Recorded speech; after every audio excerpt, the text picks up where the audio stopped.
Hello സുഹൃത്ത്, നമസ്കാരം. ഇന്ന് ഓഗസ്റ്റ് 9, ഏറ്റവും ലേറ്റസ്റ്റ് ആയിട്ടുള്ള കറണ്ട് അഫേഴ്സുമായി ജെഡിസ് കറണ്ട് അഫേഴ്സ്.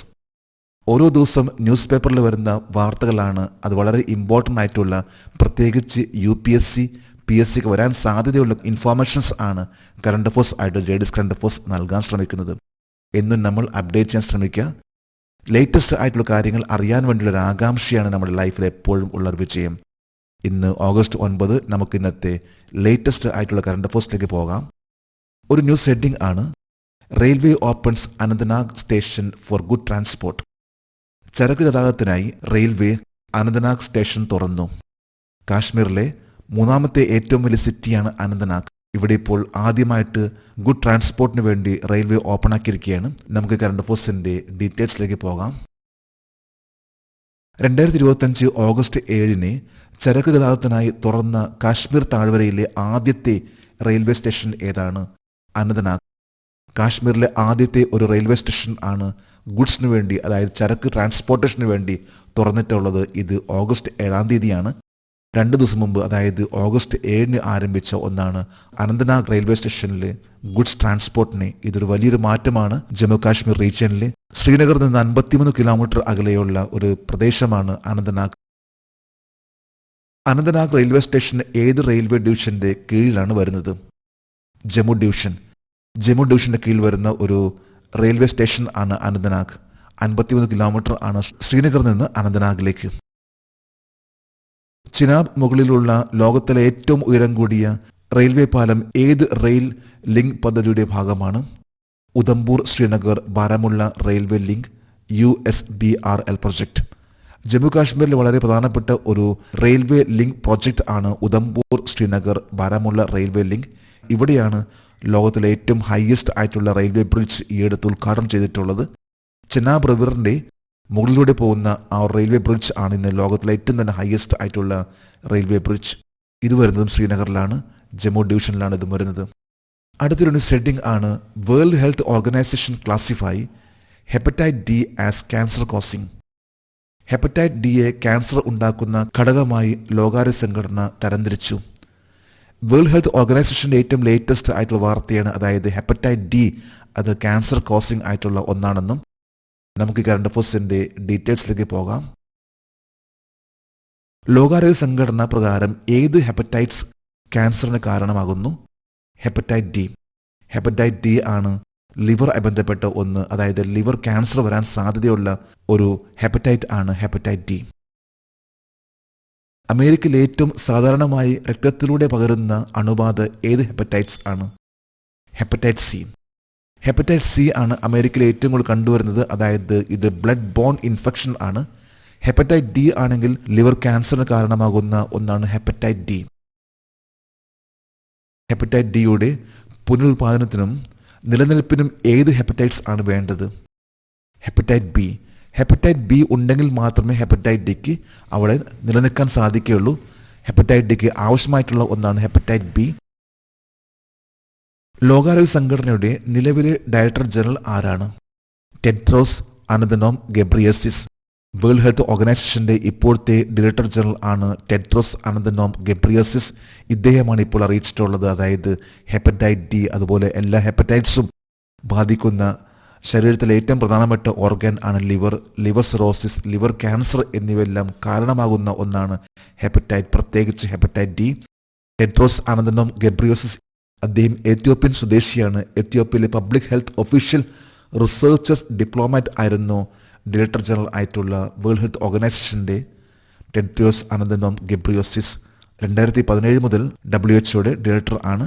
അതോടൊപ്പം തന്നെ അദ്ദേഹം ഫസ്റ്റ് ആഫ്രിക്കൻ ആണ് WHO ഡയറക്ടർ ജനറൽ ആകുന്നത്. അടുത്തൊരു ന്യൂസ് ഹെഡിംഗ് ആണ്: China welcomes prime minister Modi visit to attend the SCO summit in Tianjin. ടിയാൻജിൽ നടക്കുന്ന SCO ഉച്ചകോടിയിൽ പങ്കെടുക്കാനുള്ള പ്രധാനമന്ത്രി മോദിയുടെ സന്ദർശനത്തെ ചൈന സ്വാഗതം ചെയ്തു. SCO സമ്മിറ്റ് ആരംഭിക്കാൻ പോവുകയാണ്, അതായത് ഷാങ്ഹായ് കോഓപ്പറേഷൻ സമ്മിറ്റ് ഇത് ആരംഭിക്കാൻ പോവുകയാണ്. ചൈന അതിനെ വെൽക്കം ചെയ്തിരിക്കുകയാണ്. ഇന്ത്യൻ പ്രൈം മിനിസ്റ്റർ നരേന്ദ്രമോദി പങ്കെടുക്കാൻ പോകുന്ന വളരെ പ്രധാനപ്പെട്ട ഒരു കോൺഫറൻസ് ആണ് വരാൻ പോകുന്ന ചൈനയിൽ നടക്കാൻ പോകുന്ന SCO സമ്മിറ്റ്. നമുക്ക് ഈ കറണ്ട് അഫേഴ്സിന്റെ ഡീറ്റെയിൽസിലേക്ക് പോകാം. 2025 ഓഗസ്റ്റ് 31 ഷാങ്ഹായ് സഹകരണ സംഘടന ഉച്ചകോടി എവിടെ നടക്കും? Tianjin city, China. ചൈനയിലെ ഒരു പ്രധാനപ്പെട്ട സിറ്റിയാണ് ടിയാൻജിൻ സിറ്റി. ഇവിടെയാണ് ഓഗസ്റ്റ് 31, സെപ്റ്റംബർ 1 തീയതികളിൽ നടക്കാൻ പോകുന്ന ഷാങ്ഹായ് കോർപ്പറേഷൻ ഓർഗനൈസേഷന്റെ സമ്മിറ്റ്, ഉച്ചകോടി. ഇതുമായി ബന്ധപ്പെട്ട് ഇന്ത്യൻ പ്രൈം മിനിസ്റ്റർ നരേന്ദ്രമോദി പങ്കെടുക്കുന്നുണ്ട്. 7 വർഷത്തിന് ശേഷമാണ് Indian prime minister Narendra Modi China visit ചെയ്യുന്നത്. ഇപ്പോൾ അമേരിക്കയും ഇന്ത്യയും തമ്മിലുള്ള ആ ഒരു ചെറിയ ട്രേഡുമായി ബന്ധപ്പെട്ട പ്രശ്നത്തിൽ ചൈനയിലേക്കുള്ള ഇന്ത്യൻ പ്രൈം മിനിസ്റ്ററിന്റെ വിസിറ്റ് വളരെ പ്രധാനപ്പെട്ട ഒരു വിസിറ്റ് ആയിരിക്കുകയുള്ളൂ. 2025 ഓഗസ്റ്റ് 31 മുതൽ സെപ്റ്റംബർ 1 വരെ നടക്കുന്ന ഷാങ്ഹായ് സഹകരണ സംഘടന ഉച്ചകോടിക്ക് ആതിഥ്യം വഹിക്കുന്ന രാജ്യം ഏതാണ്? ചൈന. ചൈനയിലാണ് ഓഗസ്റ്റ് 31 മുതൽ സെപ്റ്റംബർ 1 വരെ നടക്കാൻ പോകുന്ന ഷാങ്ഹായ് കോർപ്പറേഷൻ ഓർഗനൈസേഷന്റെ സമ്മിറ്റ്. ഇതിൽ ആണ് ഇന്ത്യൻ പ്രൈം മിനിസ്റ്റർ നരേന്ദ്രമോദി പങ്കെടുക്കുന്നത്. ഇപ്പോഴത്തെ ഈ ഒരു കോൺഫറൻസ് ഇന്ത്യയെ സംബന്ധിച്ചിടത്തോളം വളരെ പ്രധാനപ്പെട്ട ഒരു മീറ്റിംഗ് ആണ്. കാരണം US ഇന്ത്യയുടെ മുകളിൽ ചുമത്തിയിട്ടുള്ള ആ ഒരു തിരുവ ട്രേഡ് താരിഫ് 50% എന്ന് പറയുമ്പോൾ വളരെ കൂടുതലാണ്. ഈ ഒരു സമയത്ത് വലിയ രാഷ്ട്രങ്ങളുടെ സപ്പോർട്ട് ഇന്ത്യക്ക് അത്യാവശ്യമാണ്, പ്രത്യേകിച്ച് ചൈന, റഷ്യ എന്നിവയെല്ലാം. ഷാങ്ഹായ് സഹകരണ സംഘടന ഏത് വർഷത്തിലാണ് സ്ഥാപിതമായത്? 2001. 2001 സ്ഥാപിതമായിട്ടുള്ള ഒന്നാണ് ഷാങ്ഹായ് കോഓപ്പറേഷൻ. ഇതിൻ്റെ ഹെഡ്ക്വാർട്ടർ ആണ് ചൈനയിൽ, ബീജിംഗ്. ഇന്ത്യ ഉൾപ്പെടെ 9 രാഷ്ട്രങ്ങൾ ആണ് ഇതിലെ മെമ്പേഴ്സ്. 2001 ജൂൺ 15 ഇത് സ്ഥാപിതമായിട്ടുള്ളത്, ഷാങ്ഹായ് കോഓപ്പറേഷൻ ഓർഗനൈസേഷൻ. അടുത്തൊരു ന്യൂസ് റീഡിംഗ് ആണ്. CNSA has conducted its first test of the Lanyue lunar lander. Lanyue ചാന്ദ്ര ലാൻഡറിന്റെ ആദ്യ പരീക്ഷണം CNSI നടത്തി. CNSA എന്നത് ഏത് രാജ്യത്തിന്റെ സ്പേസ് ഏജൻസിയാണ്? നമുക്ക് കറണ്ട് അഫയേഴ്സിന്റെ ഡീറ്റെയിൽസിലേക്ക് പോകാം. 2030 മുമ്പ് തങ്ങളുടെ രാജ്യത്തു നിന്നുള്ള ആദ്യത്തെ വ്യക്തിയെ ചന്ദ്രനിലേക്ക് എത്തിക്കാൻ പദ്ധതിയിടുന്ന രാജ്യം ഏതാണ്? ചൈന. ചൈനയുടെ സ്പേസ് ഏജൻസിയാണ് CNSA. 2030 മുമ്പ് ചൈന പ്ലാൻ ചെയ്യുന്ന ഒന്നാണ്, അതായത് ചന്ദ്രനിലേക്ക് ആസ്ട്രോണട്സിനെ എത്തിക്കുക. ആദ്യത്തെ ഒരു പരീക്ഷണമാണ് ചൈനയുടെ. 2030 മുമ്പ് തങ്ങളുടെ ബഹിരാകാശ യാത്രികനെ ചന്ദ്രനിലേക്ക് കൊണ്ടുപോകുന്നതിനായി ചൈന വികസിപ്പിച്ചുകൊണ്ടിരിക്കുന്ന ലാൻഡറിന്റെ പേരെന്താണ്? ലാൻയു. ലാൻയു എന്ന ആ ഒരു ലാൻഡർ ആണ് ചൈന 2030 ചന്ദ്രനിലേക്ക് എത്തിക്കുന്നതിന് വേണ്ടി തയ്യാറാക്കുന്ന ആ ഒരു പേടകം. അതിന്റെ പേരാണ് ലാൻയു. 2025 ഓഗസ്റ്റ് ആദ്യവാരത്തിൽ ചൈന ചന്ദ്രോപരിതലത്തിൽ സ്പർശിച്ച ബഹിരാകാശ പേടകത്തിന്റെ പേര് ലാൻയു. ചന്ദ്രനെ ആലിംഗനം ചെയ്യുക എന്നർത്ഥം. എംബ്രേസ് ദ മൂൺ എന്നറിയപ്പെടുന്ന ലാൻയു ആണ് ഈ കഴിഞ്ഞ ബുധനാഴ്ച, അതായത് ഓഗസ്റ്റ് ഫസ്റ്റ് വീക്ക് തന്നെ ചന്ദ്രനിലേക്ക് ഇറങ്ങിയിട്ടുള്ള ആ ഒരു സോഫ്റ്റ് ലാൻഡിങ്ങും അതുപോലെ തന്നെ അവിടെ നിന്ന് ടേക്ക് ഓഫ് ചെയ്തിട്ടുള്ള ഒരു പേടകമാണ് ലാൻയു. ഇതിൻ്റെ പ്രധാനപ്പെട്ട ലക്ഷ്യം എന്ന് പറയുമ്പോൾ 2030 ചൈന മൂണിലെ ചന്ദ്രനിലേക്ക് ആസ്ട്രോണട്സിനെ എത്തിക്കുന്നതിന് വേണ്ടിയുള്ള ഒരു പദ്ധതിയാണ് ഇപ്പോൾ, ആ ഒരു പ്ലാൻ ആണ് ഇപ്പോൾ നടന്നുകൊണ്ടിരിക്കുന്നത്. ചൈനീസ് ബഹിരാകാശ ഏജൻസിയുടെ പേരെന്താണ്? CNSA, China national space administration. China national space administration ആണ് ചൈനയുടെ space agency. 1993 April 22 CNSA, China national space administration, ഇത് സ്ഥാപിതമായിട്ടുള്ളത്. 1993 ഏപ്രിൽ 22. ഇന്നത്തെ കറണ്ട് അഫയേഴ്സിലെ last heading 38th Bogota international book fair 2026. 38ാമത് ബൊഗോട്ട അന്താരാഷ്ട്ര പുസ്തകമേള 2026. ഏറ്റവും ലേറ്റസ്റ്റ് ആയിട്ട് വാർത്തയാണ്. നമുക്ക് കറണ്ട് അഫയേഴ്സിന്റെ ഡീറ്റെയിൽസിലേക്ക് പോകാം.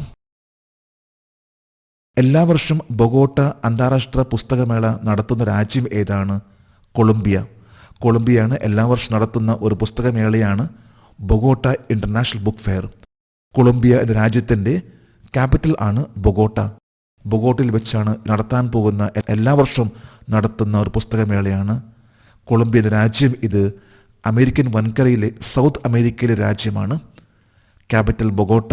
കറൻസിയാണ് കൊളംബിയൻ പെസോ. അവിടുത്തെ ലാംഗ്വേജ് ആണ് സ്പാനിഷ്. കൊളംബിയയിലെ ഏത് പുസ്തകമേളയിലാണ് ഇന്ത്യ അതിഥി രാജ്യമായി പങ്കെടുക്കുക?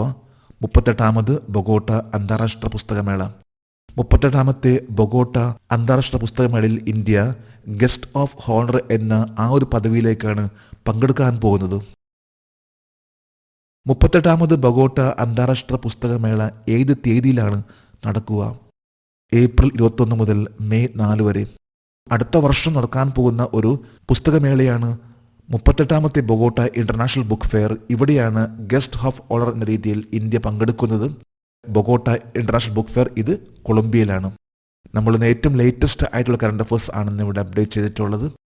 ജേഡീസ് കറണ്ട് അഫേഴ്സിന്റെ ഇന്നത്തെ ഈ വീഡിയോ കണ്ടിട്ട് ഇഷ്ടപ്പെട്ടെങ്കിൽ ഈ ചാനൽ സബ്സ്ക്രൈബ് ചെയ്യാനും ഷെയർ ചെയ്യാനും മറക്കരുത്. നമുക്ക് നാളെ വീണ്ടും പുതിയ കറണ്ട് അഫേഴ്സുമായിട്ട് കാണാം. Thank you very much.